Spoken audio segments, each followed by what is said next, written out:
Oh yeah, here we go. Here we go. What's shaking? What's popping? Hey, we're back.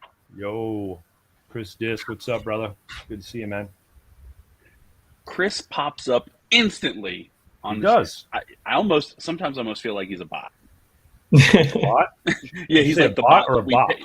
No, a bot, a BOT, like that we Okay. pay for just to log in and like put like put like the hello to try to get the chat kicked off. Right.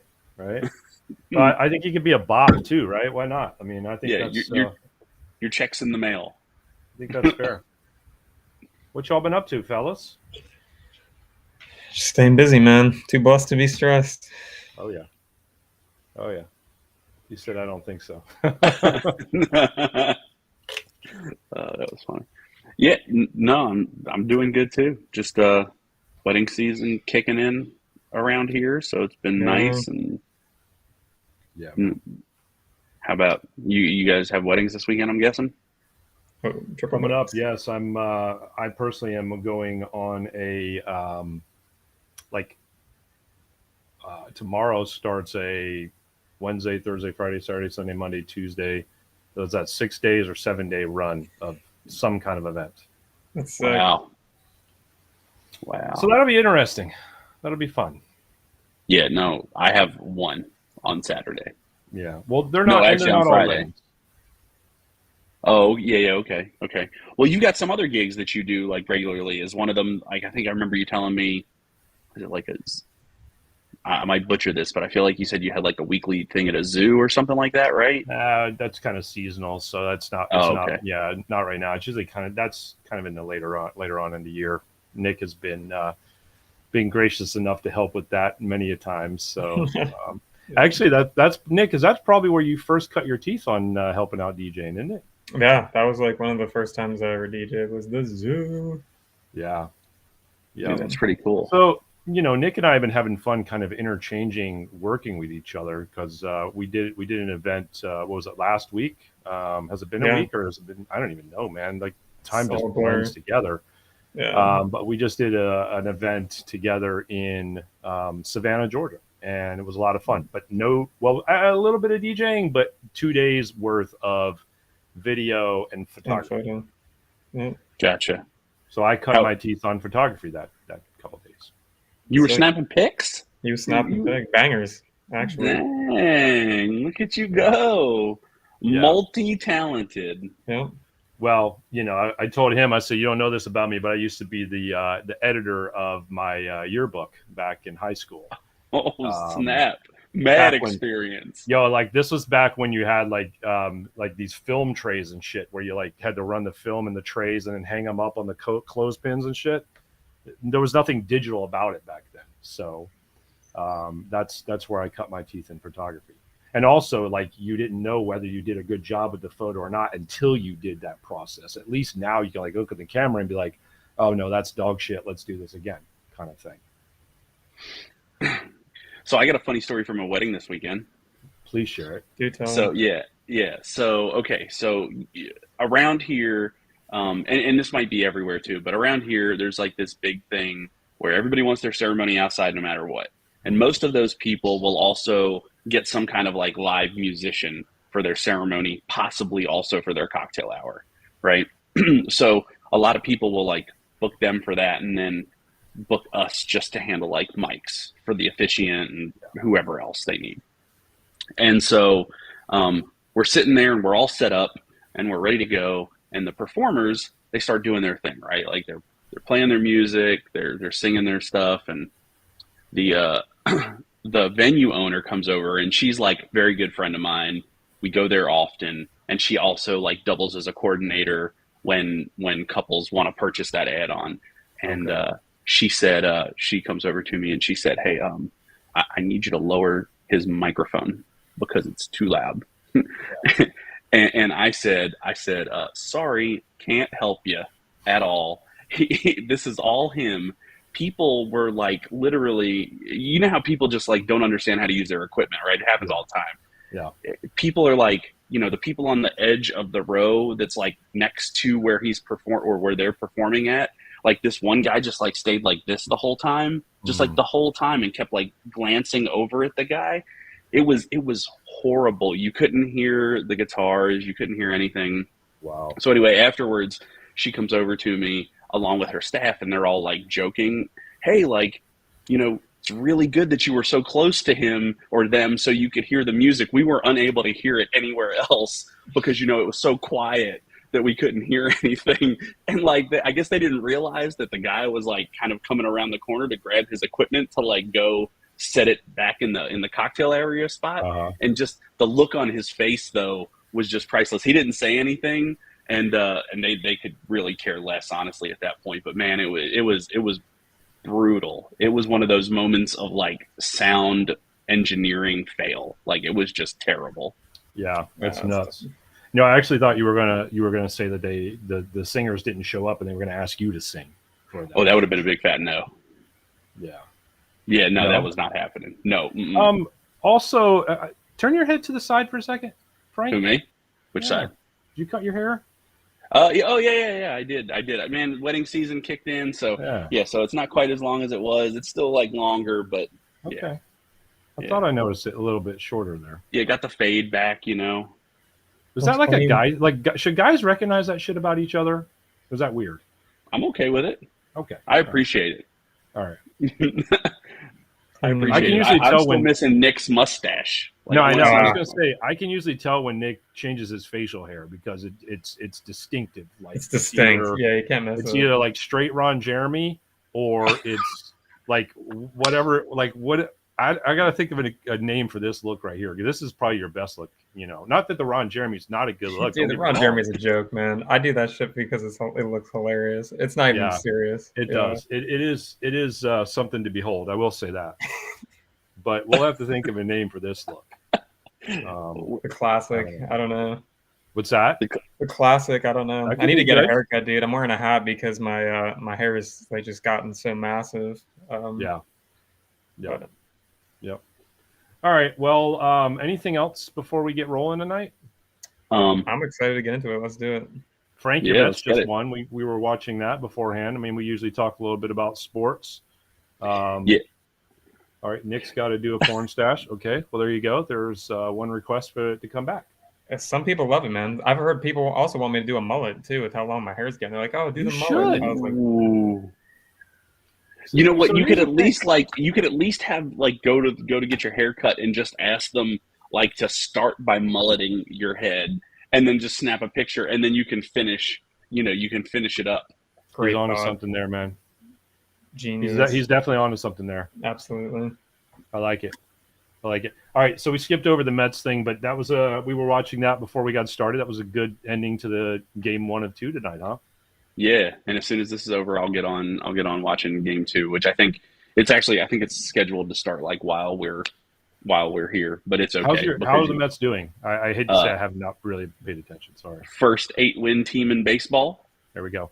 Perfect. Happened to take 2 of 3 from the Phillies. I don't know why I needed to mention that, but maybe we'll talk about it in a second. Yeah, there could be a good reason for that. Yeah. Well, my team is kind of floundering. Like they don't know if they want to win or lose or hit or strike out or whatever. So we'll see. It's the constant love hate relationship with the Red Sox, but we'll see. Yeah. Nick, Well, what about your team? Oh, I said, Nick, what about your team? I mean, I don't know. I guess I'm a Florida fan, so I'd say the Yeah. Rays. But You should be what you should be, which is not Major League Baseball, but you should definitely be a Savannah Bananas fan. oh my god, that's what hilarious. you should be a fan of. Yeah. what's up with the Savannah Bananas? So I Frank, gotta hear that. I had the opportunity when we were in Savannah. I had the opportunity to go to one of their games, and let me Okay. tell you, like this. So they have this thing called Banana Ball that they do. So Okay. first half of the season they play what's called Banana Ball, and the other half of the season they play like regular baseball. Okay, this is like literally like a friggin' 3-ring circus in the middle of a baseball game.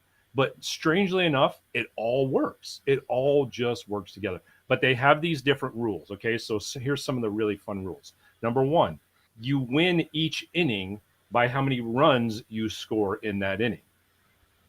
Makes sense? If I'm one team, you're the other team. I score 1 run, you score 10 runs. You win that inning. You get 1 run in the run column, even though you scored 10 runs. That makes sense? Yeah. I get Whoever it. wins the most innings wins the game. Secondly, it's a 2-hour running clock. They start the game, it goes for 2 hours. Wherever they're at 2 hours, game over. Okay? Probably one of my most favorite things that they do is if a batter hits the ball into the stands, if a fan catches the ball, it's considered an out. How That's crazy pretty is that? cool. Right? How So crazy wait a is minute. that? So do the fans like always try to catch all the balls regardless of the team, or do they only try to catch? Well, it's like the commentator guy. You can always hear him when the Savannah Banana guys are batting. You can always hear the commentator guy. He's like, "Don't catch that ball." Like, they kind of remind the fans, like, "That's our team. Don't catch that one." But the other team, it's okay. That's pretty cool, man. I actually like that. I mean, because like it's different. It's fun. Mm-hmm. The running Yeah. clock is cool, especially because some people complain about the length of baseball games. Yeah, I mean that sounds like a lot of fun. 2 other rules that they do that are crazy. 1, a guy can't walk. So if you get 4 balls called on you, what happens is the batter can take off and he can keep running until all 9 players on the field have touched the baseball. So they have to throw it to each other. Pop, pop, pop, pop, pop, pop, pop. And they have like this whole routine put together where they all kind of congregate near second base and they just quickly flip it to each other. So usually the guy maybe gets to second base, maybe third base. But yeah, so there's no walks at all. You either strike out or you hit or you do this little deal I just told you. Dude, that's crazy. Here's the craziest one of all. Let's say at the end of regulation or at the end of the 9 innings, the game is tied. Okay. You know how they do a tiebreaker? How's that? Pitcher versus batter. Nobody else on the field. Pitcher throws the ball, batter hits the ball. If he hits it, he takes off. Pitcher goes and has to go get the ball to get him out before he gets around the bases. Does he have to keep running all the way home? Yeah. Dude, that's actually kind of cool. But they only do that if it's a tiebreaker. They only do that if it's a tiebreaker. In addition to all of that, they have certain times where if a guy comes in to score a run to end the inning, let's say like it's tied 2-2, and then the Banana players are up to bat, and then the guy comes in to score 3 runs, so they win that inning. like the whole team like runs up in the stands and high-fiving everybody in the stands and then goes back down to the field to play the game. It's a friggin' 3-ring circus. They have their cheerleaders are a combination of the banana nanas, which if you're like under 75, you don't even have a chance to be eligible to be on this group. But they are like the coolest, like most fun grandmas you could imagine, out there twerking and doing all kinds of crazy shit. I'm not making this up. Like, this all literally happens. Okay. And then they have the, I think they call them like the Savannah Dad Bods or something like that, which are the other cheerleaders. And those dudes are friggin' absolutely hilarious. Dude, that sounds like a lot of fun. Yeah. It kind of makes me want to go and check it out. Yeah, absolutely. We should plan to go like next year. Seriously. It's unbelievable. 100% unbelievable. And the guy who started it all, Jesse, is unreal. He's the owner of the company, okay? Or the owner of the organization. The name of his business, this tells you everything you need to know. The name of his business is called Fan First. I think it's Fan First Incorporated or something, or Fan First. There's another word at the end of it. I can't remember it off the top of my head right now because we're live, of course. But everything they do is about the fans. Dude, that's really cool. It reminds you of kind of like a basketball. I mean, clearly not some of the crazy likeness, but like just something totally different, right? That's just a lot of fun. Because, right, I mean, I get it. Like, baseball isn't the most appealing sport to everybody. Yeah. It can be slow moving and whatnot. Otherwise, yeah. Yeah. So, I mean, I get it. But no, that's really, that's pretty cool. Yeah. Yep. Was a lot of fun. I don't know. I don't know if he watches the show, but shout out to Jamie Bodie for inviting me to go. So if he watches the show, thank you. If he doesn't, well, that's your problem. You should be watching. No, I'm just kidding. And then when you do, you'll see the replay. Right. There you go. There you go. All right. Enough of that nonsense. But Nick, even you would love the Savannah Banana. So next time you got to come with us, dude. I'm telling you. They might even get you out on the field to do something with them. You just never know. You have no idea what's going to happen. All right. All right. Let's get rolling. We got a guest tonight. We're going to talk about some good stuff. You see it going on right up here above us, right? So I'm going to let Frank continue to keep doing that while I feel free to keep doing that. And while we now plug the text club, if you're not part of the text club, be sure to join that. That also now scrolling above our heads there. And that way you can be notified of when the next show is coming up or not coming up or whatever. We will not be doing a show next week. We'll put that out there right now so everybody knows. But let's talk about our guest for a minute. All right. So Eric Godfrey has been in the DJ industry for over 30 years. And then he says more like 40 years, but we don't want to talk about that. You can't even believe it once you see him. You're like, how in the world has this guy only been, 40 years? But he has had 2 companies in the Not Hall of Fame.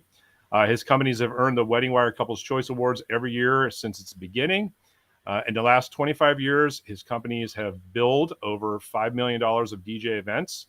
That's pretty amazing. I think so.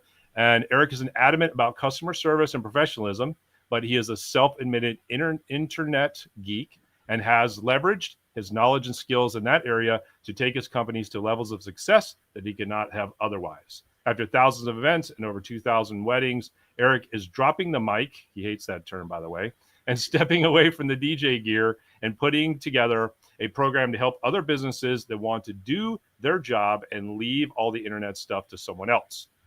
Because the gear isn't going to get much lighter, and he wants the weekends off, and he knows how he can help other businesses. So, without being said, let's bring our guest on tonight, Mr. Eric Godfrey. Eric, how are you, man? I am doing fine. How are you guys doing? Thanks for being on. Doing all right. I was listening to all the pregame show here, and I have to tell Nick, I heard something on the radio about a week ago. RooftopSquad.com, I think it is. $1,000 a month for a year if you grow a mullet. What? It's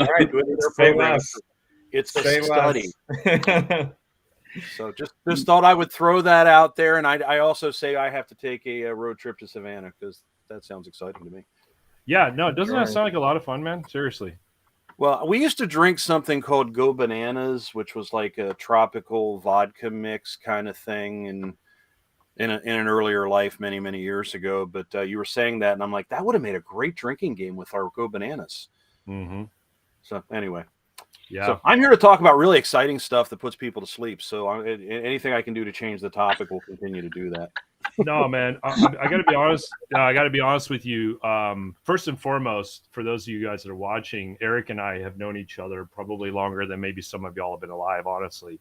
And he's just always been a really good friend of mine. We stay up sometimes way later than we probably should on the phone. And we've had like all these really grandiose ideas, and then one of us will have like this really big idea and the other one will kind of reel them in and kind of be like, yeah, I don't know, man. I don't know if we're really ready to, send Nick into outer space yet. Like, let's dial that back a little bit. Right. But the reality is that, Eric has always been a really, really good friend. And I thank you for that, Eric, for a lot of years of being there, and listening to some of my craziness sometimes. So I was excited when you were able to jump on with us, because I really geek out about a lot of the stuff that you're going to be talking about tonight. And I think it's something that's so vitally important that as business owners, when you are really ready to understand what it takes to take your business to the next level, as far as like awareness, as far as like lead generation, as far as like all the things that are important to make sure that you have a sustainable business that keeps churning and you don't have to be constantly doing it yourself. That's exactly what Eric is going to share with us tonight. And we can obviously only scratch the tip of the iceberg with this. But I think you have a lot of great stuff in store for us. So I just wanted to set the table a little bit. And then if you want, I can share your screen if you're ready for me to do that, or wherever you want to go from here. You go ahead. I think you set the bar pretty high. I'll probably hit my forehead on it as we're running towards it, so that'll be fun. So I'll start out by saying I've partnered with a company called Strategic Marketer. If you don't know who they are, which you probably don't, they help website agencies and SEO agencies to build better businesses. They are one of the top 500 growing companies on the Inc. 500 list twice in the last 5 years. So, and they're doing some really neat things now. So I've kind of partnered with them as I'm doing this. I've got about another year and a half of weddings left, and I'm trying to get this ramped up as I go. So when you called me, I'm like, I'm not ready yet. So I'm throwing some stuff together here. First thing, they do 4 cores. I say there's 5 cores. I added the number 1 on that list there. If you don't have a decent website and you're not listed on all the directories out there and you're not doing anything to build citations, and I don't know if you noticed, but Google keeps trying to make themselves more trendy, so they keep changing their names. The Google My Business is now the Google Business page. But to me, that in itself is a core. If you don't, that's kind of like the ticket to get into the game. If you don't have that, you can't play. So we're going to talk a little bit about that. Funnels, anybody out there not heard of ClickFunnels? That's the new in thing in internet marketing is, and it's just a sales process. You start out with a whole lot and you bring down to this, and that's a funnel. And this is your sale at the bottom. So that's, every business, whether you like to do it or not, you're a sales organization. And if you're not selling anything, then you're not going to be in business very long. So if you believe that and live it, then you'll get better. But funnels and automation of a website and the structure of a website is one of the 4 cores they work with. To me, the number 1 listing in here is number 3 on this list. If your reputation is crap, you can point people to it all day. You can say, I'm the greatest. You can do whatever you want. The second they go search for your name on the internet and find out you've got a 2-star rating, they're not going to use you for business. So if you're not working that, you really should be. I'm the old guy that Dave, you drug into the new millennia, and I'm like this damn what is this my face and stuff like that over the years. But social media posting is actually one of the bigger indicators of success today, and it's what gets people to come to your website. And then the last part of it, people pay for Google ads, people pay for Facebook ads. What's become more, cheaper, obviously, it costs a lot less, but if you do targeted traffic, and use retargeting, sending people to your website is a really, really good way to do things. So, that's kind of where I'm going to go. Do you guys have any comments to make at this point before I start really getting boring? Well, I hope you're going to explain citations, because any of those that I've ever received were not for the right reasons. Okay, So cool. I want to make cool. sure. Very cool. Citations is so exciting that you'll have to take a nap after I explain it, and the word nap is the key there, just so you know. I'm also excited to learn about this my face. Yes, my face is a big thing. It's all this. And I didn't realize I needed to grow the beard out up to here to be on the panel here. Sorry about that. I actually shaved that off. Wasn't ready for things. Let me see if I can. Hey, it went. Okay, cool. First thing I want to talk about is where do people find local business info? If you're looking at that, obviously Google Maps, everybody knows that, but I don't know if anybody realized that like Facebook's more popular than Yelp now. You're finding more business listings on Facebook than you are Yelp. So when Yelp calls you and tries to get you to buy that $400 a month ad, just say no and run away. It's not worth the money.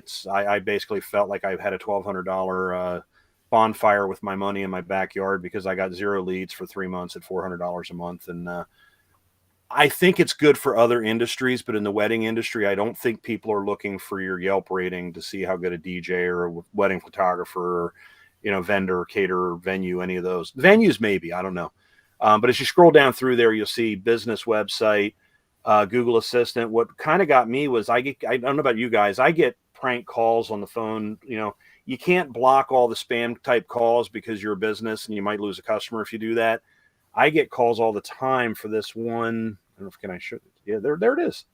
Amazon Alexa. They're constantly calling me wanting to pay like $150, $200 a month to put me on that. And I'm like, I can't imagine a bride that's spending $25,000 on a wedding is going, Alexa, who should I hire as a DJ?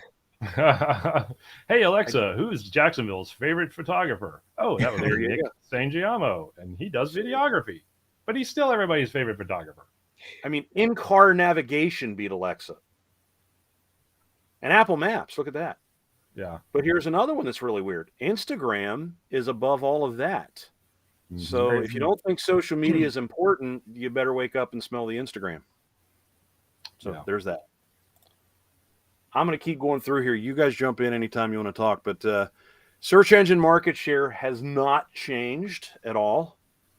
Google is 92% of search engine market share. You see everybody else's. Bing is at 3 and it goes down from there. DuckDuckGo in at 0.68.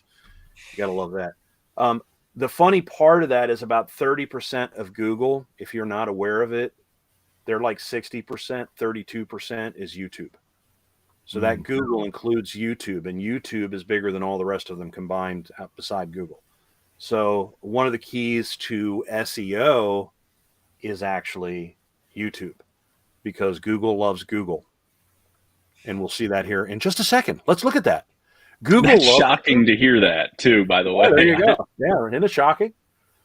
So this is what makes your 3-pack, which used to be a 10-pack, then it was a 7-pack, then it was a 6-pack, then it was a 5-pack, now it's 3-pack. This is what makes it run. And right now, this GMB signals is the one that's going through the roof. Do you guys know what that is? No. Interesting. Okay. If you go to your Google My Business GMB page, which will now be a GBP page, which, eventually you're going to have to get out a dictionary and have a thesaurus for all of the different terms for Google products. But basically putting what's new events and posts of events at your business location is having more factoring than almost all these combined. Because if you see this one here, is it like, what is that, 15%? And the one I'll show you here, I talked about citations right here. This is citations. So actually getting you citations used to be the top one, and it's actually almost disappeared now. However, citations, when I said you need to take a nap is your name, your address, your phone number.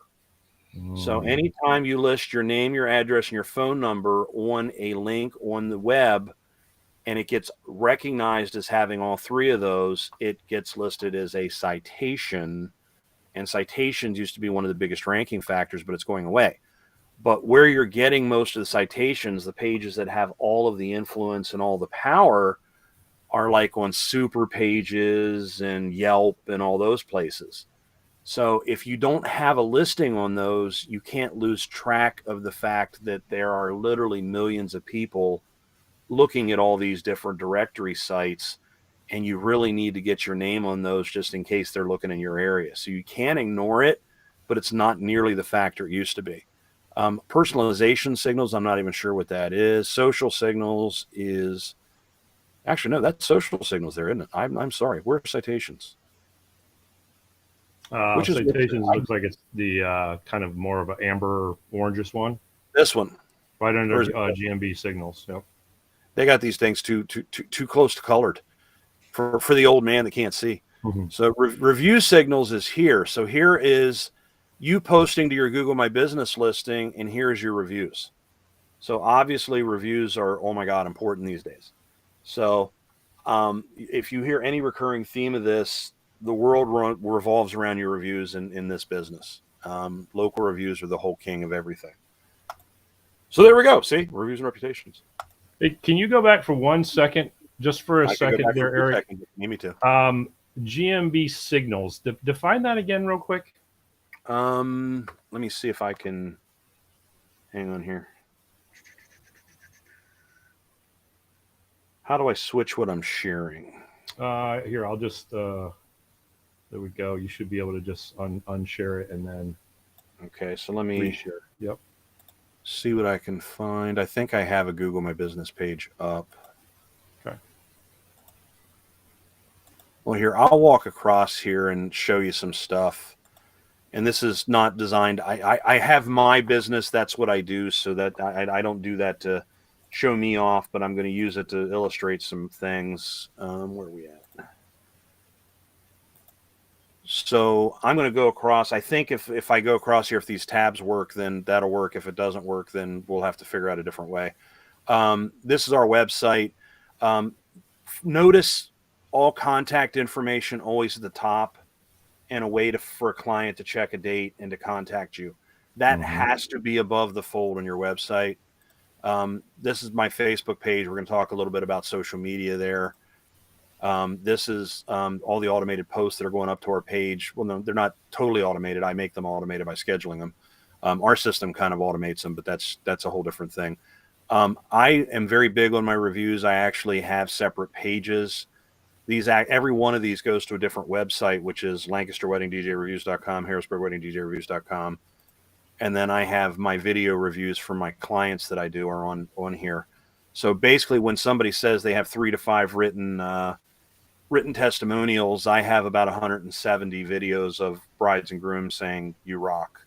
And I give people a discount to do that. As I'm coming across here, and I thought I had it, this is kind of showing you if you use videos. I did one event at this particular venue. So if you do York Wedding DJ Review, and that's the name of the venue, if you do that on Google, I end up being the top post and then the next 3 posts down. And I've only ever done one wedding there, and it was in May of 2021. So that's kind of what that's about. But when I say Google My Business,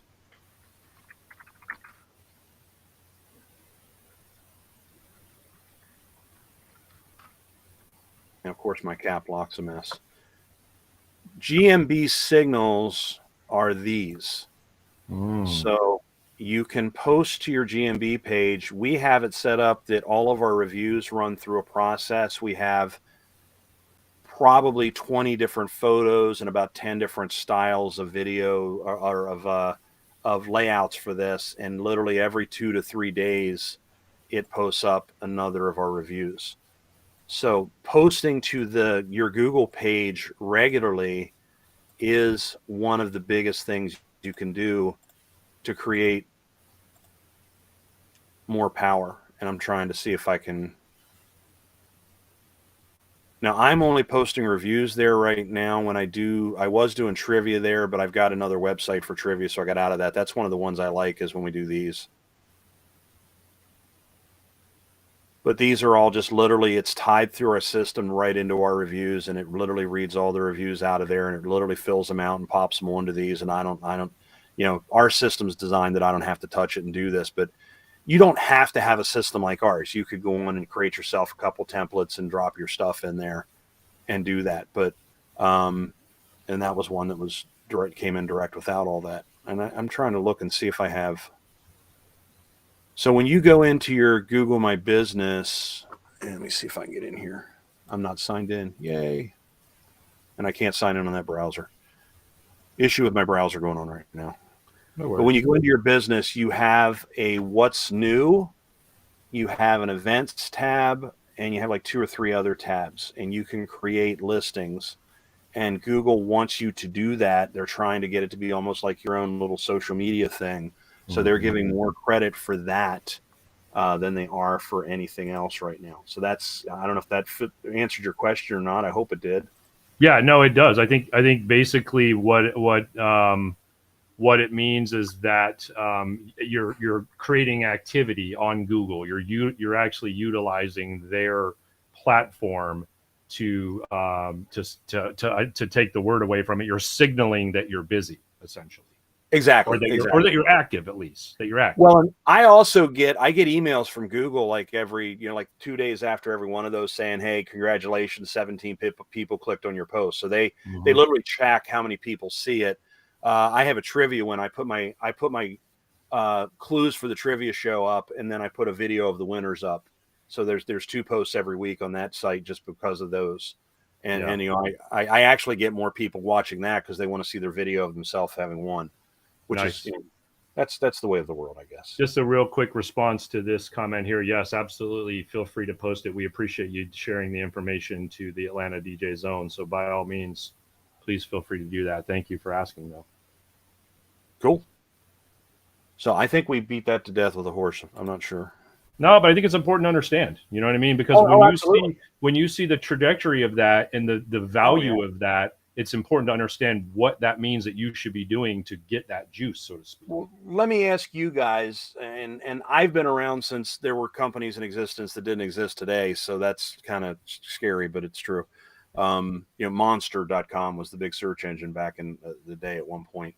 Do you remember how many iterations Google's different stuff has gone through between, the Google Plus profile and the Google Plus business, and it's probably been through 5 or 6 changes in the last couple of years. They are trying to compete with social media, and they are constantly losing. So they're constantly changing and churning. But since they run the entire market share on search revenue, they kind of win even though they don't win. And they're giving themselves more credit by giving their thing the highest level of stuff. So if you're not doing that and you find out, I have better reviews than the other guy, I have more citations, I'm on more directories, I'm more prominent everywhere, but he ranks higher than me in the Google My Business listings, that's why. Because he's using that and you're not doing it. So that's kind of the thing on that. These are trends. This is Bright Local is a service we use for reporting. They do an annual survey every year. 94% of consumers report positive reviews make them more likely to use a business. So in other words, you've got a 19 out of 20 chance if you got good reviews. Now, that's pretty significant, I would say. Yeah, absolutely. Here's the one that most people in our industry don't get. 85% of consumers think local reviews older than 3 months aren't relevant. So if you go, well, I've got 10 reviews and that's over the last 5 years, you're not getting credit for most people. And I'll show you the next slide here this is showing you the amount of time and how many people put faith in those reviews. So 2/3 of people want reviews that are less than 3 months old, 45% at 3 months. If your reviews are over a year old, 90% of people aren't going to look at those. So you have to keep it. It's got to be something that you're working on all the time. You've got to constantly update it. Here's the other thing I try to explain to people. It isn't just about getting your name out there. It's about giving a justification other than you saying, because I'm awesome, as to why your price might be higher. My price is higher because I'm better. Look at what people say. So displaying reviews can increase your conversion rates by 270%. But when you get into higher price products, so if you're a photographer, a videographer, and your package is $3,000-$4,000, and they're like, well, this other guy's $1,500. Well, he doesn't have any reviews, and I've got a bunch, and everybody says I rock. You're taking a lot of chances, so that it increases your chance of being able to justify your price as being much higher, if that makes sense. So that's the important part. Now, here's what people don't get. There's managing your reputation, which is monitoring all of the different sites out there that have reviews. In the wedding industry, it's pretty much the Knot, Wedding Wire, and Google, but now it's also Facebook. We did that in the slide earlier. And for some people, it's Yelp. Not so much for my business or most of our businesses, I don't think, but in other industries it is. But you can't forget that you've got like Super Pages and all these other huge directory sites, City Search, and there's hundreds of them. You want to make sure you're figuring out if somebody left you a bad review on one of those as well, or if you're getting good reviews. You need to build reviews to those, which is where the build reputation comes in. And then the stuff I just showed you in Google, that's us using our reputation to market our business so that people see stuff and we stay in front of them all the time. So I'm going to switch into traffic here in a second. You guys got any questions on the reputation thing or any comments on that? So I don't want to bore people by just continually talking. I don't think this is boring at all. I think there's tons of great information here, and I think a lot of people need to know this. So, no, kudos. This is awesome. Cool. Now, I, honest to God, think reputation is the most important part of this. And if you have the reputation and you've got those reviews, you can market them. David uses our service. He has those popping up. If you look at his Facebook page, you're going to see all those. By making something that's graphically beautiful, pretty and beautiful combined is beautiful, by the way. By doing that, it catches the eye of brides. You can just, copy the text of a review into a post. That looks like crap. When you got a picture of a bride or a picture of a couple up there and, a beautiful sunset in the background and pretty graphics and it's vivid, that gets, that's David on Instagram. He does a great job on Instagram putting up a lot of great posts and they engage people. If you put boring stuff up, you're going to bore people and they're not going to call you because you're boring. And as a DJ, that's really not a good thing to have as your reputation there. This is traffic. And this is a bunch of stats that are once again, they're not exciting, but they're the truth and you need to know them. Someone visits your website. Okay, I'll come over here so you can see I'm on my other side. Someone visits your website and then 96% of them leave and you don't have a clue they were there. Now, the industry average is 96.8% never say boo to you when they leave. Wow. If you use retargeting and you put a retargeting pixel on your website and then you do retargeting campaigns on ad networks, they cost about 1/10 of what Google ads and Facebook ads cost. And have you ever went shopping on some site and then for the next 3 or 4 days, next week, 2 weeks, everywhere you go, there's an ad popping up for something you looked at and you're like, the hell's up with that? It's following me. I'm being stalked. I mean, at this point, you could just say something and your phone hears it, and then all of a sudden you see ads for it. Like it just... I swear to God, that's true. I can't prove it, but I swear to God, it's true. Yeah.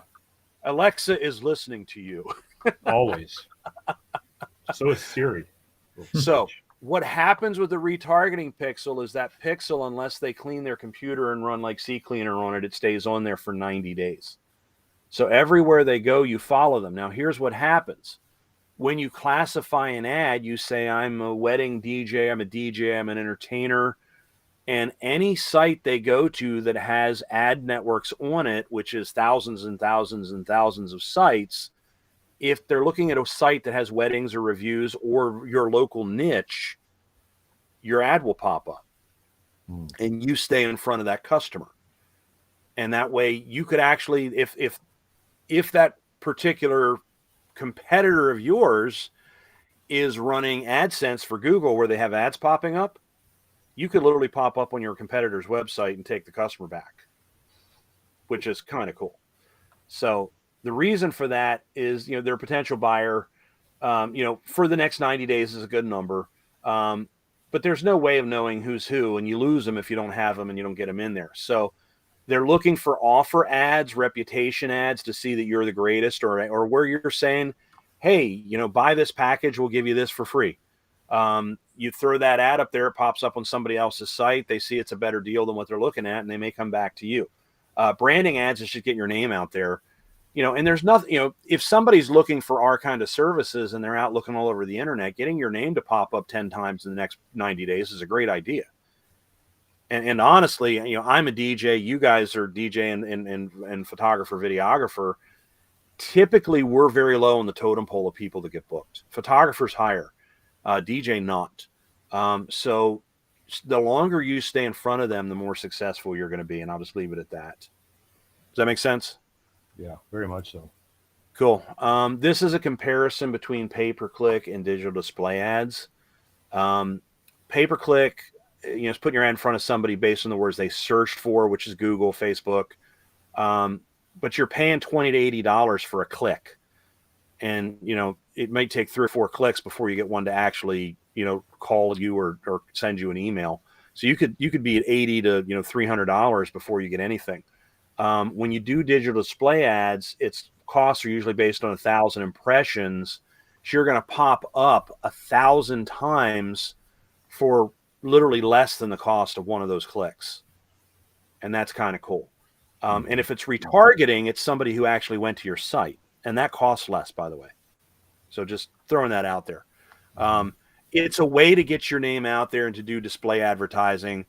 And I know a lot of people hate the knot and wedding wire because they don't follow up on everything and they don't have a good system to track it. I've made a lot of money off of both those services.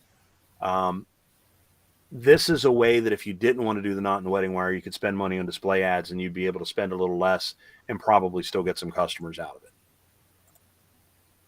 This is a case study that the strategic marketer, the company that I work through, did. They did a study. They did a digital display campaign for a water damage company. They did side-by-side ads. Digital display campaign to get 309 clicks was $1,800 for all the impressions they had. So it was $580 per click. To get those same 309 clicks through AdWords, they were spending $38 a click. So that just gives you an idea. You're talking $1,800 versus $11,000 for the same amount of clicks. And we try to tell people if you're spending, $10, $12, $15, $18 per click, you'd be much better with a retargeting ad. And that's, I've used these. I've tried Facebook ads. I've tried Google ads. I do much better with these. Although I have a different problem right now. You guys, I'm planning on retiring. I'm actually sold out for the rest of the year. So I can't take another event for the rest of this year. So because of that, I've backed away from a lot of this because I'm not going to spend money because I'm turning away 80% of the people that call. Although next year's starting to book well, so that's good. Social media, we're switching gears here again. So we're talking about that. 90% of millennials are all over social media. 78% of the Gen X. Baby boomers, which are the old folks like me, and actually I think I'm on the edge of the baby boomers and the Gen X, but they're almost 50%. So that's crazy that if you think about how many people are on social media and how many prospective customers are out there, if you're not getting your message out there and somebody else is, you lose. There's nothing there to. I think it's so eye-opening when you think about the numbers, but if you're not realizing this, you're not going to go very far moving forward in business. And maybe that's, I've done very well with trying to stay on the front edge of this for many, many years. But I don't enjoy that part of the business, but I don't mind. We have systems set up that kind of automate all this and make it easier for people. And I needed that. So I know other people did too, because I was actually a little more into it than they were. And we all could do better. But once again, Dave, you rock at that. Thank you. It's a struggle, but I do my best. I know you do. And we're going to talk a little bit about how to make that easier for people. Average daily use of social media, 2.5 hours a day. They used to talk about screen time and being in TV sets. Now it's on social media. And I don't know. I was out the other day. Actually, I was watching a couple, and they were both playing on their phone. They were both posting stuff to Facebook, and they were literally taking pictures of each other at the same time. And I'm like, that's, and kind of like my kids texting each other in the backseat of the car instead of talking to each other, but whatever. Dude, I'm so guilty of that too, honestly. Right. I mean, me and my wife will be sitting there watching something on television and we'll both have our phones out. Yeah. Or, like my 3-year-old wants to watch a little bit of TikTok before bed every night. you know, she wants to see whatever her mom's watching at that moment. But yeah, I mean, it's crazy how social media has just kind of replaced everything else that the internet almost was before. Yes. Yeah. And this is a huge stat here. 72% roughly of internet users search for brand information on social platforms. So if you're not getting your name out there on, and I say Facebook because I'm the old guy, but honestly, Instagram is what's the future. I don't really know how TikTok and Snapchat fit into that. They're really more just silly dances. But to be honest, if you build enough of a following on there, it still could help your business. It's very, very powerful, and there's so many people there. Most common types of posts made on Facebook pages are link posts.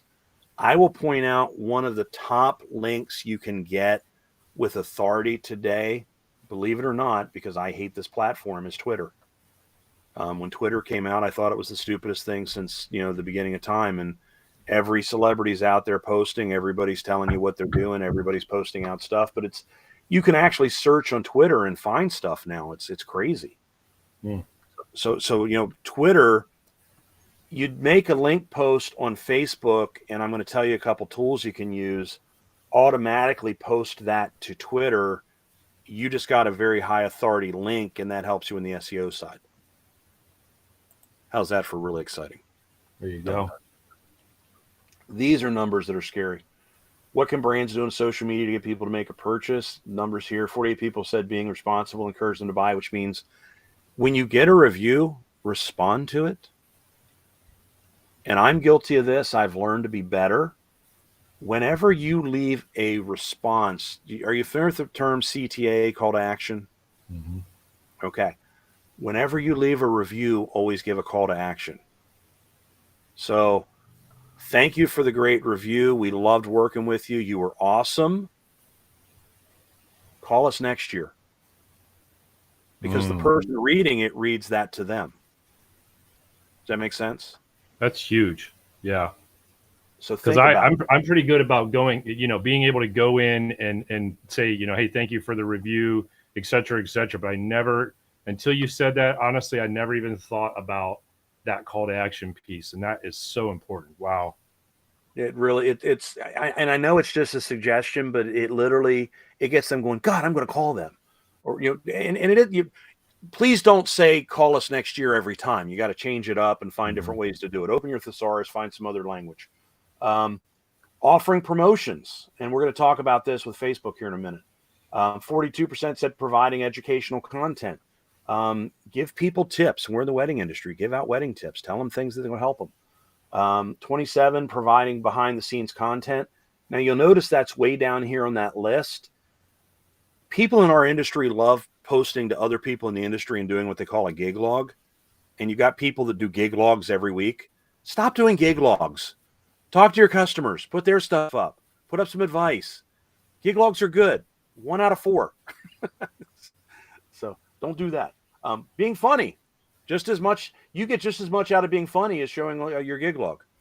So put up something funny. Make fun of yourself. And I'm really good at that. Well, we probably have endless content for that. Absolutely. Bottom line, stay top of mind to consumers. Once again, the whole thing is to get yourself out there in front of people. So there's that.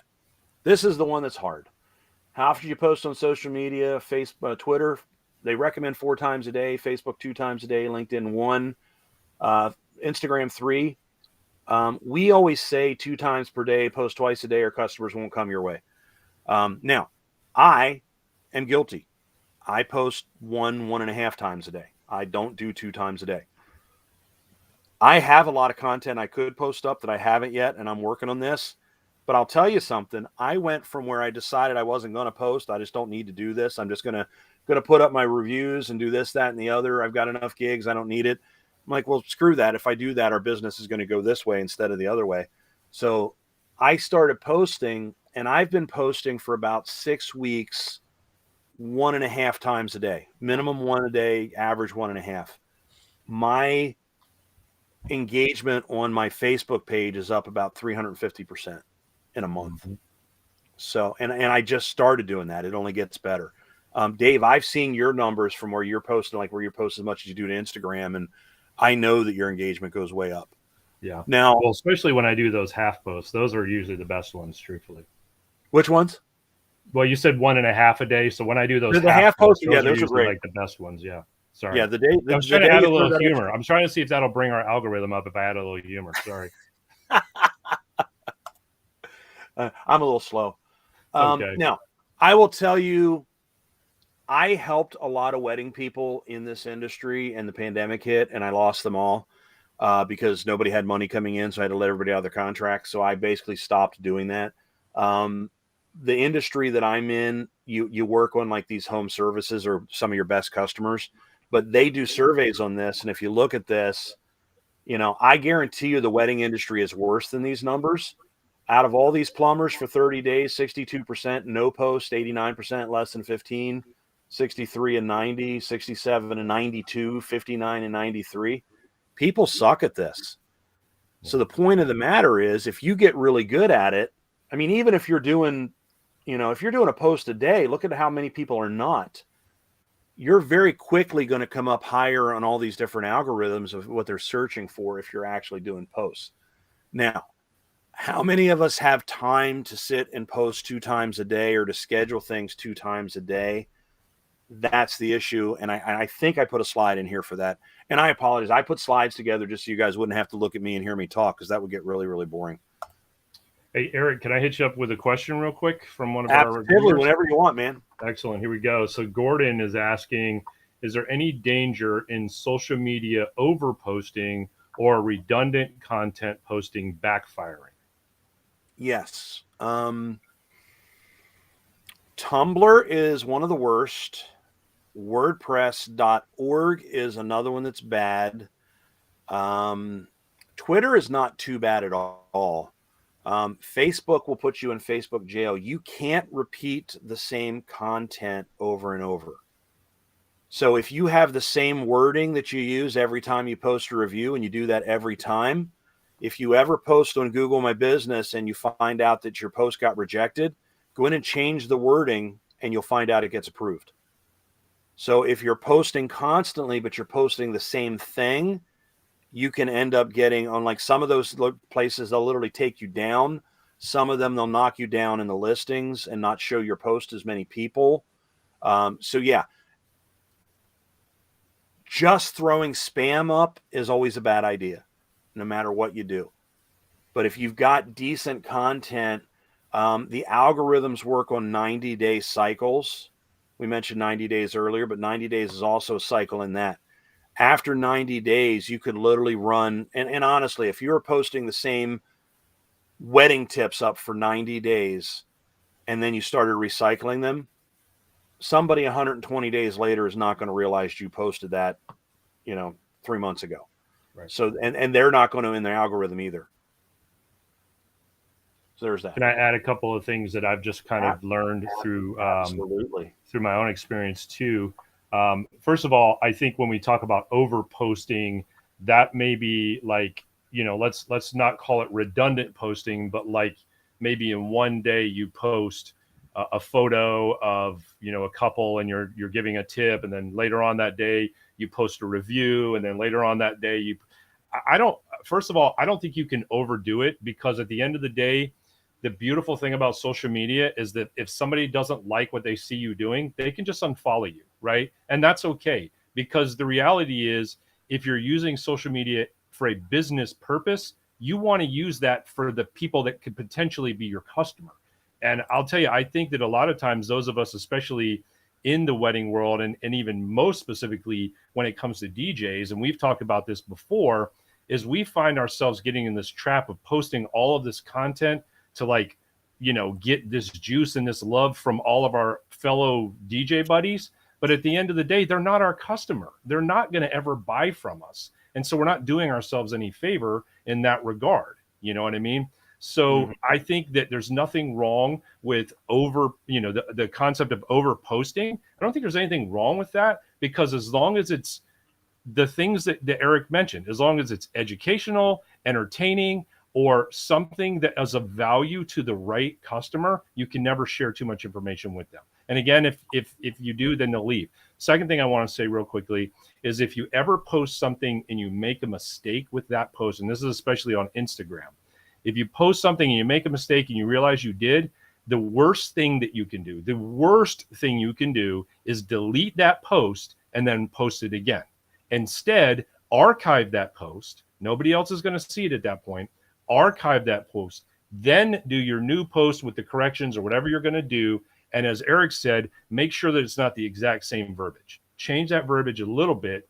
But, when it comes to videos, when it comes to photos, whatever it is you're posting, and especially on Instagram, don't delete and then repost another one, because you'll immediately, I don't want to say shadow ban, but the algorithm is immediately going to be like, yep, nope, we're not showing this post to anybody, because you're spamming people by post delete kind of a thing.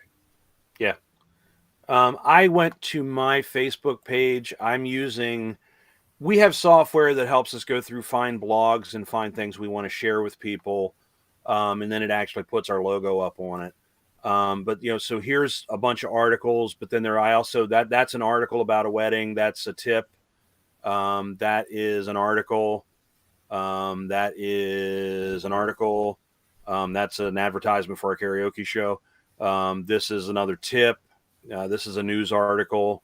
Then here's a review. And that mix, and there's a trivia show. That mix goes real well.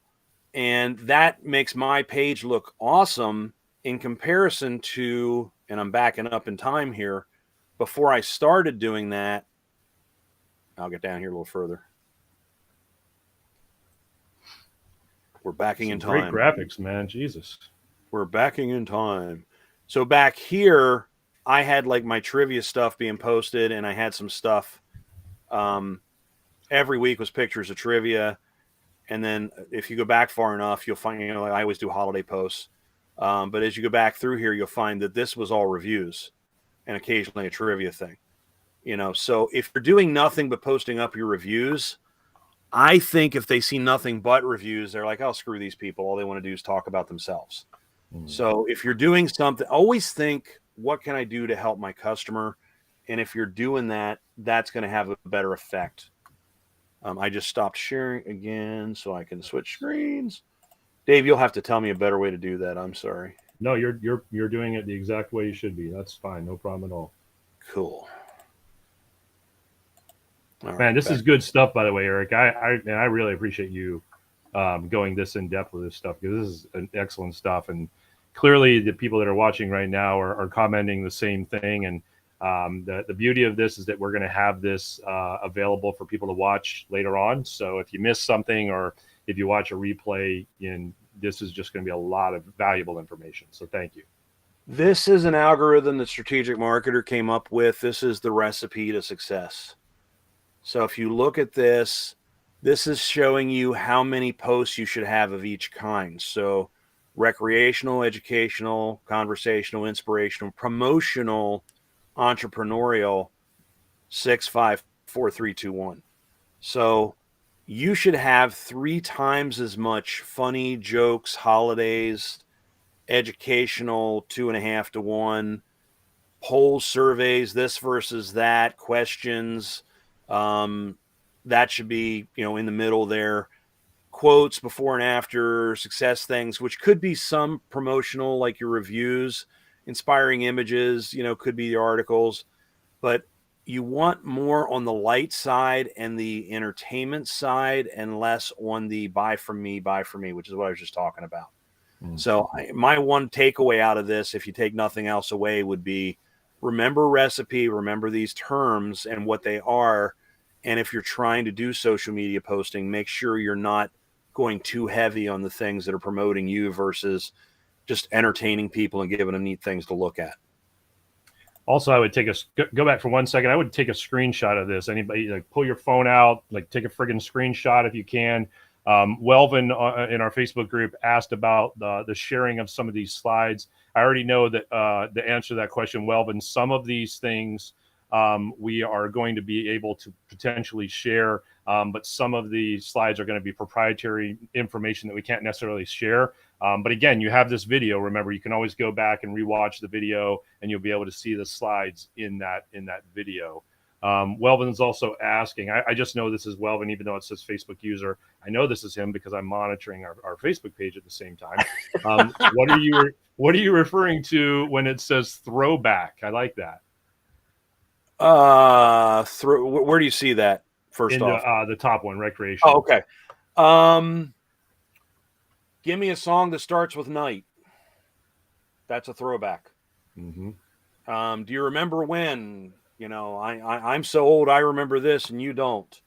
And any of us that throw up, you know, a clip of a song and go, you remember this one? How awesome was that? You know, all of those are different versions of throwback. And that's just the first few that popped into my head.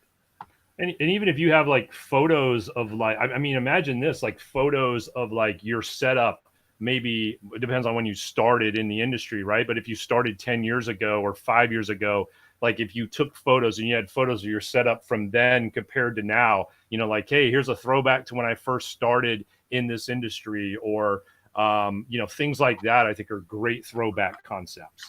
The other thing that I like about this slide, and I don't mean to be talking over you at all, Eric, but the other thing I like about this slide is so often people say to me when I talk to them about this kind of information is, I don't know, you know, I get recreational, I get educational, like I get these bullet points, but I don't necessarily get like the little subtopics. So this slide is giving you that cheat code to say, okay, recreational. All right, well, something funny, maybe a joke, maybe a throwback, maybe a holiday post, kind of thing like that. So definitely the value of just these other little subtopics for each category is amazing. And that's why I'm so adamant about, you know, spending time on the slide for a second, because this is literal gold for you right now that doesn't cost you a dime. And it will definitely help you. Cool. Yeah, and we work with about 30 different niches, and I've been trying to make wedding people fit into this forever. The problem is that a lot of mom and pop companies don't have time to do things, and they don't do what they need to do. And for like social media, we can help with that. But they've put together over the last 10 years a huge library of these things. So like if I get a dentist that signs up, I've got like 180 posts, so I can literally put them on auto repeat and they just keep going all year round. I don't have that for weddings because they say don't get wedding customers because we're bad people. No, because usually we're mom and pops, and we're, you know, instead of being in the office managing everything, we're out at our events and doing things, and, you know, we don't answer our phone all the time. So they're not the best customers, but I've stepped out of that, and I've kind of helped a lot of wedding people over the years. But if anybody needs help, call me. I'll chat at you and try to point you in the right direction. I got a good one coming for you here. Are you ready for that? Let's do it. That's a Facebook cover for somebody's page. It's a dentist. Do you like it? I mean, you know, if you're into teeth. Or blondes, well, it's a dentist, so blondes. I think they are. Yeah. Okay. That's pretty boring, truthfully. Okay, so the dentist office and their Facebook page, if you look at every social media thing out there between YouTube, Twitter, blah, blah, blah, blah, blah, when you go to that page, or especially on your mobile phone, that picture becomes 50% or more of what you see at the top right off the bat. Mm-hmm. You with me on that? Yeah. And what every business does is they try to find a pretty girl and they throw her up there and they go, that's going to be good for my business. But it's not really good for your business. And I'll share this with you. I don't know if I had a slide in here for it or not. Do you know what percentage of people that follow you see a post when you put it up? It's probably if it's even in the teens, you're lucky. It's about 12%. Yep. Do you know what percentage of people see it when you change your Facebook cover? Probably double that. It's like 50%. It's like 4 times that. Jesus Christ. So what if your cover looked like the after? Yeah. So you just got a free ad that popped up in front of every single person on your feed. Follow that? Mm-hmm. So that's the thing they teach. One of the things we do is we have a program where you get 12 different social covers that are designed for every single one of your social media things, and every single month we change it and we put offers on all of them. Now you don't have to put offers. You can put one that has one of your reviews. You can put one that has a branding thing and just how cool, David, you might want to have your the spark thing you do with the wedding, the dances. You might want to have a shot of that, and just your logo off to the side. But if you're not using that to promote what you do well, and literally with 4 times the people seeing it, put an ad out there, that's free ad. I mean, that's, what's the wedding pages charging you for a half-page ad? Yeah. So, that is one of the things. If you get nothing out of this, build yourself a little bit of graphics. Dave and I work on Canva together.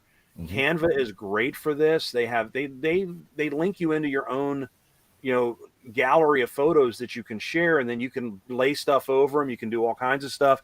You can create templates. I don't know how much that's free and how much that's pro.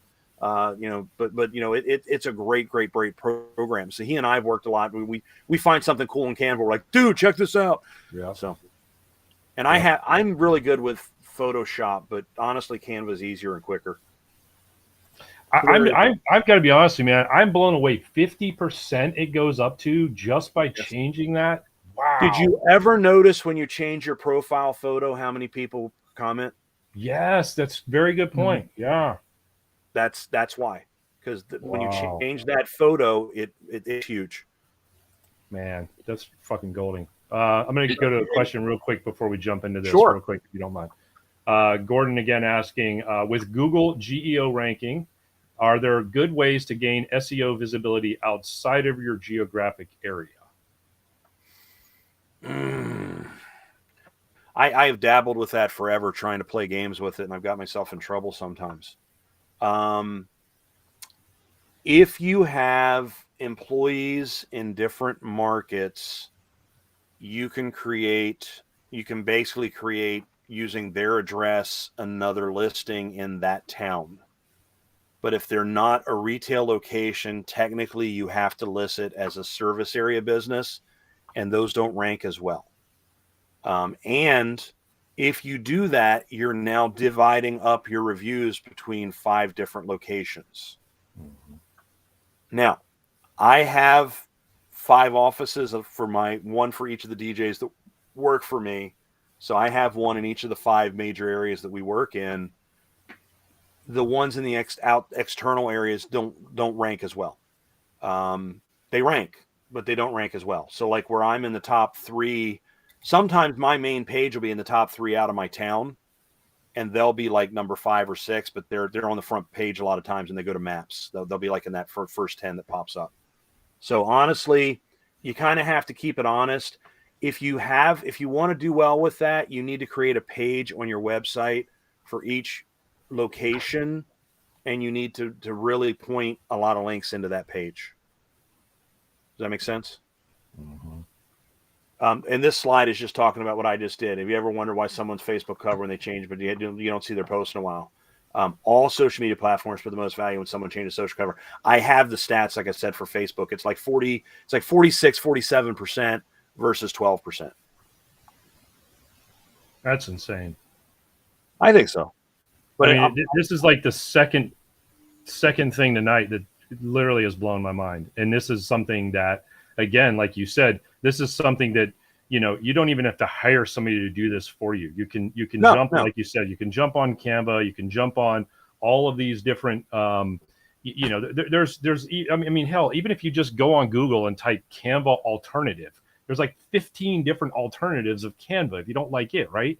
And you can go on there and you just say Facebook cover. It already has the dimensions for you. It already offers a couple of different, freebie options. You just change that shit for what you want it to be, and then you upload it just like Eric's. Man, this is awesome, dude. I don't mean to be so crazy about it, man, but I'm just blown away at some of this stuff tonight. So all those things I just told you, here's what you need to do. There you go. So you go get yourself 5 different backgrounds. You get some reputation stuff. You do some things for the different holidays. You put special offers on some of them you don't. And you create yourself a social cover. Once a month, you create a new social cover. Now, you could do it all at once if you wanted to, but you could just do it, take a minute and do it once a month and figure that out. Go find a background that you like. And I once again, Canva to me is probably the easiest one or the most common one that people know. You can type text over it. You can do whatever you want, but there's a ton of those programs out there. It just like Dave just said, so if you did this, all year round, every time you change this, you're getting way more views of that page change. But every single person that goes to your site, every time you put a new post up, they're going to see whatever offer you've got on there. And these are all eye-catching too. And, you know, and I'll just say for anybody who maybe is a little bit, you know, gun shy about using something like Canva, or, you know, I'm not very good at graphic design and things like that. There are templates that are already there that you really just can use to plug and play a lot of this similar kind of, you know, obviously not these exact same graphics that you're seeing right now, but very similar, where it's, you know, kind of like, especially like the reputation ones, the offer ones, where you kind of see the little circle with the photos, and then you can just add your own photo there. The 5 stars are already there. And then you just, you know, you kind of replace the wording with the own wording of your own, you know, review or whatever it is that you might be putting on that particular post. Man, wow. So just an idea there. This is one of my secret weapons over the years. Now, IFTTT stands for if this, then that. And they used to be free to do whatever you wanted. It's not anymore. I have one pro account for my main business, and that allows me to have, I think I have 25 profiles on there, 25 of my social media accounts. So what happens is if I put a post up on Instagram, it automatically puts it on Pinterest. It automatically puts it on Facebook. And you can do free. It gives you, you can add 4 accounts and a free account. And that way you can say, if I put up a YouTube video, share it on Twitter. If I put up a Instagram thing, share it on Twitter. You know, and then you do whatever other combination you want. And then just remember, you can always set up an account as David 1, David 2, and David 3 and link them all to the same ones. And then, you know, through 3 or 4 accounts, you could have like 10 different automations happening, so that if this is overwhelming you and it's crazy, you can use these services to try to have it so that when you put that first post up, it gets shared to all your other social media. And it's something, just the whole name of the game with all of us that wear the hats and where everybody in the company is saving time. This was a slide when IFTT started charging. Zapier doesn't have quite as much for free, but they've got a really good platform. Automate.io I've used, and in Integromat I've used. I don't know Integrately, and I don't know Node-RED, but these 3, I've used all 3 of them. They're all pretty good. Honestly, I think IFTT actually gives you more for free, and on their first level up, they give you more than those do on their first level up. But if you're trying to do all this and you're just overwhelmed and you don't have the time, you can use these services to make it so that you put one post up and it goes everywhere. Does that make sense? Eric, question about this one here, just out of curiosity for me. Have you done much of this with video, from going like Instagram, like say Instagram, and I know you say you don't do a whole lot on TikTok. Sorry, lost my train of thought there for a second.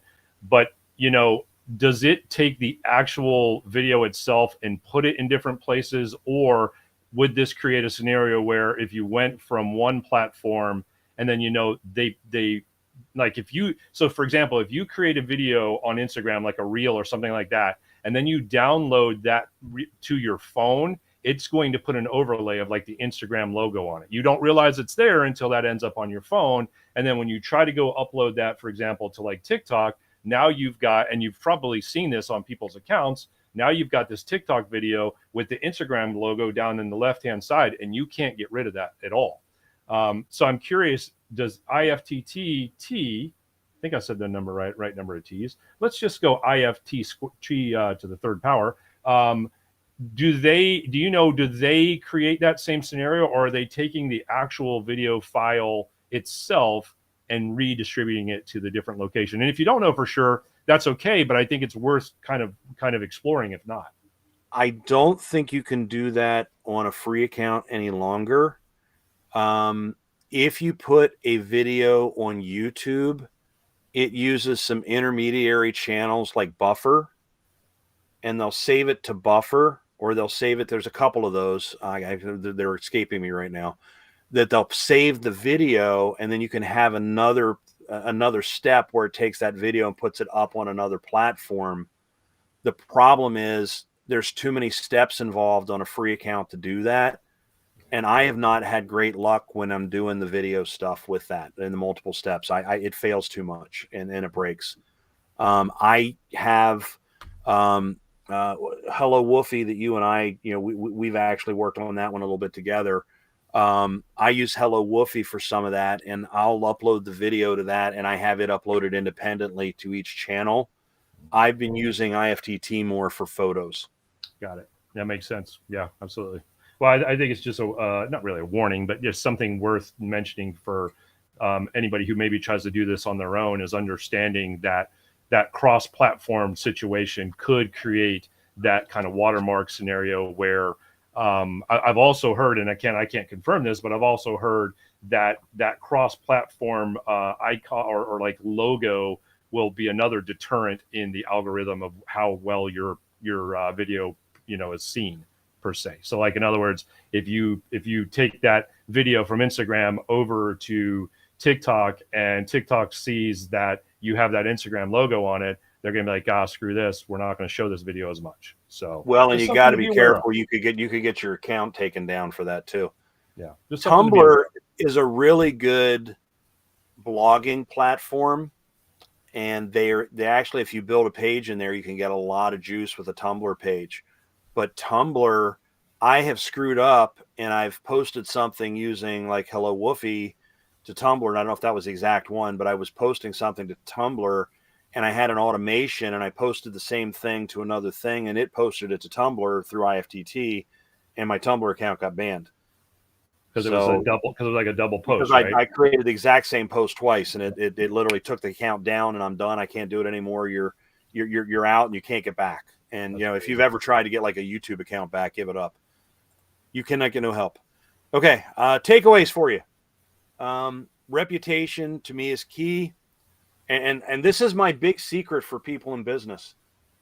If you don't ask for reviews, you're not going to get reviews. Ask for them, and ask for them multiple times. If you're using something, I use DJ Event Planner. A lot of people use Gig Builder. Some people use DJ Intelligence. I don't know what Nick, photographers, videographers, do they have a separate program? CRM? Honeybook. Okay, Honeybook. Yeah. Set up an automated email that goes out after your event and have it go out 4 times. And how many times have you had a good experience somewhere and you're like, I'm going to leave them a review, and you had every intent of doing it, but you forgot? Yep. So ask them the next day. They went on a honeymoon, ask them a week later. Ask them 2 weeks later. Ask them 3 weeks later. Put into your email, if you already did this, I apologize, I missed it, I'm sorry. Just put that in there so you don't piss them off. But the other thing is, when you do get a review in, you see it come in on the Knot or Wedding Wire and Google, go into your thing and turn off those other emails. Just mark them as already sent or delete them. Yep. And that way you're not bothering the people, and all you're doing is celebrating the fact you got a really good review. Graphic images of reviews are money. The better you make them look, the prettier, the better. Always respond to your reviews. Try to get reviews on multiple sites. If you get a negative review, and we could do an entire session on negative reviews, but if you get a negative review, acknowledge what they're saying to some degree or another, take some responsibility, apologize that they weren't happy with their experience, and then try to put a spin on it and give a lesson for other people as to how that might be avoided in the future, and how you're going to fix it. Website and automation. Websites have to be responsive. Everybody's on mobile phones today. If they're not responsive, then you need to get a new website. They got to load fast. You need great images. That's huge. Try putting retargeting pixels on your website and use that. Try it once. All contact info has to be at the top. All your social media links. Always have call to actions on your website. Put them everywhere. I'm not kidding. Put them every freaking place. Update every few years to make sure it stays up to date. Website looks change all the time. You got to change with the times. Set up a CRM, customer resource management program, for auto responses and email sequences. That's kind of the funnel thing. If you don't have a funnel built into your website, a lot of these other platforms, DJ Event Planner, DJ Intelligence, Gig Builder, Honeybook, they have a lot of that you can actually you put the front end that collects the information on that, and it does all the rest on the back end. Social media, try to post at least 2-3 times a week. Your goal should be to be posting at least once a day, and optimal 2 times a day, because if you post in the morning and you post at the beginning of the evening, they're going to see it, and more people are going to see them. Do not forget Google updates and events. That's the number 1 ranking factor out there right now. So they stay up for 2 weeks. You do not have to post as often there. So if you post once a week on Google, you're okay. IFTT, Zapier, and Integromat, post to Instagram, copy it to other sites. If you're using videos, you're going to have to do it manually. I'm just telling you. Remember the recipe thing. That's a big deal. So that is all I got for you, unless you got questions. Well, you guys already know where I stand with all of this, so I'm going to let Frank and Nick just kind of chime in. Cool. Go for it. Eric, that's incredible, brother.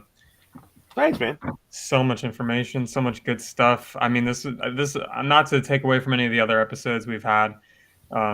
This has been one of the most information dense, valuable episodes I think we've had in a really, really long time. In terms of cool, and I am to your presenters as Nick is to your DJ staff. So that's high praise coming that way, I think. Because I was the oh shit, we don't have anybody. Call Eric. Is that where you are in the DJ staff, Nick? Pretty much. Okay, cool. He gets now that he has that status of Top Golf's most requested DJ. That does give him a little bit of clout now in as far as ranking of when he gets notified to work. Cool. Yeah, Frank, you were going to say something. I'm sorry, bud. Oh, go ahead. Sorry. No, you're fine. I mean, I just like a lot of the repurposing of different space, right? So like the cover on like social media, repurposing it in different ways. And then I also like I don't think that I realized I use Google. I have my business profile like fully updated, but I don't think I realized that they had started to add, or at some point that they had added like some social aspects in there. And, even probably just to throw a few up, because I know other people in my area aren't using it at all. Even just to throw a few up is gonna bump me ahead of the people who aren't touching it at all. Yeah, it will.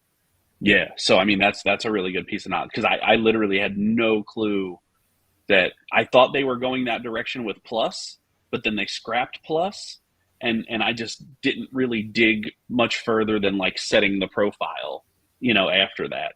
So I need to go look around a lot more in there, because like you said, I mean, it makes perfect sense too. Like Google loves Google, right? Like every internet company favors itself over anything. Hence the Instagram, Facebook integration, and how they like leverage each other now that they're all owned by Facebook or Meta. And so, Google pushing itself makes perfect sense, and then hence pushing you. So I need to get on that for sure. Cool. Very cool. Real quickly, because I know it takes a couple seconds for it to kick in. So I'm just going to ask in the audience, those of you that are live watching, if you have any questions, please feel free to put those in the comments so we can address those with Eric before we get out of here. While we take a chance, or I should say take a moment for that to populate, if it does. Eric, what is the best way for somebody to get a hold of you? LSAME, which is local search and marketing experts.com, is our website.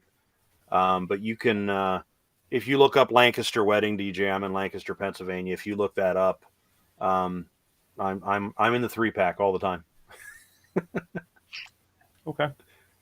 Excellent. So although to be honest, I've been really slipping on what I'm putting up online, because I don't know. I'm 2,300 wedding number 2,300s this year, so I'm getting tired. Wow. Yeah. Something you're doing is working then, right? That's a lot of weddings to be doing. Well, and I started doing it. Dave and I've known each other forever, and I don't bother with really crazy beat mixing, and I got into one of the DJ services where I get redrums of everything. And I got to tell you, over the last 2 years with these redrums, I'm having a blast. It's so freaking fun. Yeah. But I'm also not enjoying some of the things that are happening at venues and some of the changes to how people are wanting to do their weddings and that sort of thing. So the dinosaur might have to go into whatever dinosaurs do. Very good, man. The ice age is coming. Actually, the ice age is coming to Pennsylvania, and I'm coming to Florida because it's warmer down there. There you go. There you go. Well, I don't see any questions coming through, which it doesn't surprise me because this is very thorough. At the end of the day, guys, just understand that a lot of this stuff it may be like a foreign language to you, and it's to some extent supposed to be. Like, you're not supposed to know all of this, right?